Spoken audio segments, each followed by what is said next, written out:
சிவபுராணம். பார்வதி தேவியின் கோப வடிவங்கள். சிவபெருமானின் அமைதியை புரிந்து கொள்ள இயலாமல் சிவகணங்களும் தேவர்களும் அமைதி கொண்டனர். ஏனெனில் நாம் செய்யும் அனைத்து செயல்களுக்கும் எதிர் செயல் உண்டு என்பதை அறிந்தவராயிற்றே. அந்த புறத்தின் வெளியே இருந்த அமைதியை கண்ட தேவியின் தோழிகள் வாசலுக்கு வந்து கண்ணனை தேடினார்கள். ஆனால் அவர்கள் அங்கு கண்டது சிரமில்லாமல் இருக்கும் கண்ணனின் உடலைத்தான். மேலும் அங்கு சிவகணங்களும் நின்று கொண்டிருந்தன. இவை அனைத்தையும் கண்ட தோழிகள் தேவியிடம் விரைவாக சென்று இச்செய்தியினை கூறினார்கள். தேவி, நம் கண்ணன் இறந்துவிட்டான் என்றும் தேவர்கள் அனைவரும் சேர்ந்து மும்மூர்த்திகளுடன் இணைந்து கண்ணனை கொன்றுவிட்டனர் என்றும் பதற்றத்துடன் கூறினார்கள். இதை கேட்ட தேவி, நான் கண்ணனுக்கு துணையாக இருக்க 2 சக்திகளை அனுப்பினேன், அவை எங்கே என கேட்டார். அதற்கு தோழிகள் தேவியிடம் அச்சக்திகள் அனைத்தையும் திருமால் தனது சக்கராயுதத்தால் அழித்துவிட்டார் என்று கூறினார்கள்.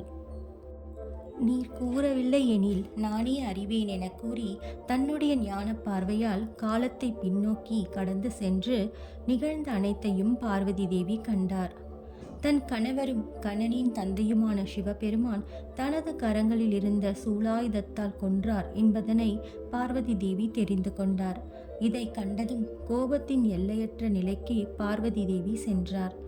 தன் மைந்தன் இறந்ததையும் யாரால் கொல்லப்பட்டார் என்பதனையும் அறிந்த பார்வதி தேவி தம் கண்ணனின் இறப்பிற்கு காரணமாக இருந்த அனைத்து தேவர்களும் அழியட்டும் என கூறி தன்னிடம் இருந்த கோப வடிவத்துடன் கூடிய 1000கணக்கான சக்திகளை உருவாக்கினார்.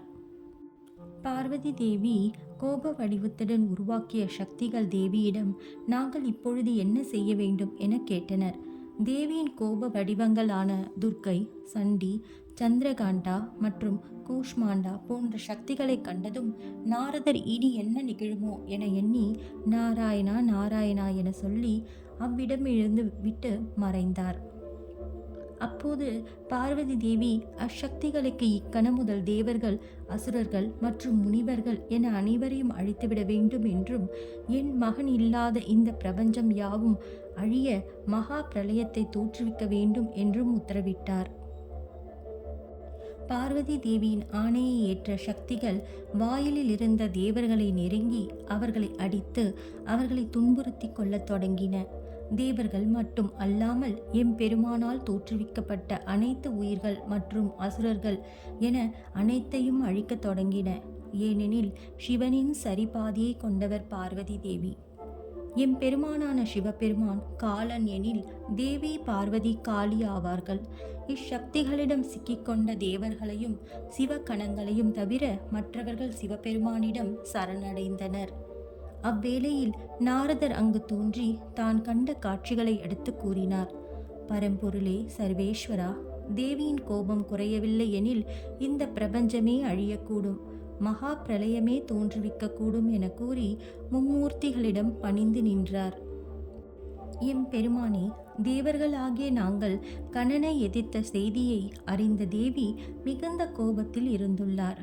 கண்ணன் தேவர்கள் மூலம் இறந்தார் என்பதனை அறிந்த உமையாம்பிகையின் கோபம் கட்டுக்கடங்காமல் எல்லையை தாண்டிவிட்டது. சர்வேஸ்வரா, இனி தாங்கள்தான் தேவியின் கோபத்தை கட்டுப்படுத்த வேண்டும், இல்லையெனில் இந்த முழு பிரபஞ்சமே அழியும் நிலை நேரிடும் என கூறி பணிந்தனர். உயிர் பிழைத்த தேவர்கள். ஓம் நம சிவாய.